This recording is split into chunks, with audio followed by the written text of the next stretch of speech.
আমি জানি ম্যাডাম আপনি ছোট রকেট পছন্দ করেন না। আমি বড় রকেট দিলেও যে আপনি নিয়ে নেবেন তাও নয়, আপনার লাগবে বড়, আমি জানি। আপনার এত ফাটছে কেন? ফাটবে কেন? আসলে আমি না রকেটটা জ্বালাবার সময় ঠিক ধরতে পারিনি। আপনি অনেক জিনিসই ধরতে পারেন না। হ্যাঁ তা ঠিক। আপনি আমার দুটো দেখতে পাচ্ছেন? হ্যাঁ, আমার দুটো। দুটো? আমি তো এখানে সবকিছু একটাই দেখতে পাচ্ছি। তার মানে আপনি কাছের জিনিসটা লক্ষ্য করেন না। দেখছেন ম্যাডাম আপনি কেমন নোংরা নোংরা কথা বলছেন। বসুন, একবার নিচের দিকে দেখুন।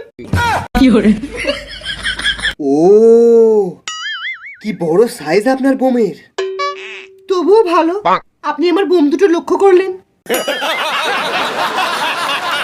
একটা কথা বলবো, কিছু মনে করবেন না তো? বলুন। আপনি যদি আপনার বোম দুটোকে আমার রকেটের সাথে বেঁধে ওড়ান, এটা আরো জোরে ফাটবে। সেদিন আমি আমার পায়খানায় মন খুলে হাঁকছিলাম, হঠাৎই কোথা থেকে পায়খানার মধ্যে একটা পেটো বোম এসে পড়লো।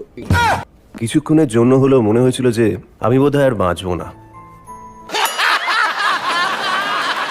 ঠিক সেই সময় ও পায়খানার দরজায় এক লাথি মেরে দরজা ভেঙে বোমে জল ঢেলে দিল। তখন এমন পজিশনে ছিলাম তোমাকে ধন্যবাদও বলতে পারিনি। তারপর জানতে পারলাম যে ওই হারামজাদাই আমার পায়খানায় বোমটা ছুঁড়েছিল। কত বছর এই ড্যামেজ বোমের দোকান চালাচ্ছে? 5 বছর স্যার। এর মধ্যে পাবলিকের কেলানি খেয়েছেন কতবার? 5 বছর। 5 বার, বছরে একবার করে। আপনার রেকর্ড তো দেখছি বেশ ভালো। আপনার দোকান থেকে ড্যামেজ এক্সপায়ার বাজি উদ্ধার করার কথাটা আমি শুনেছি। সাধারণ মানুষ বুঝতেই পারছে না যে কত বড় বাঁশ নিচ্ছে। আমি সাধারণ মানুষেরই বাঁশ দিতে চাই, যাতে তাদের বোম ফাটাতে গিয়ে ওইটাও ফাটুক।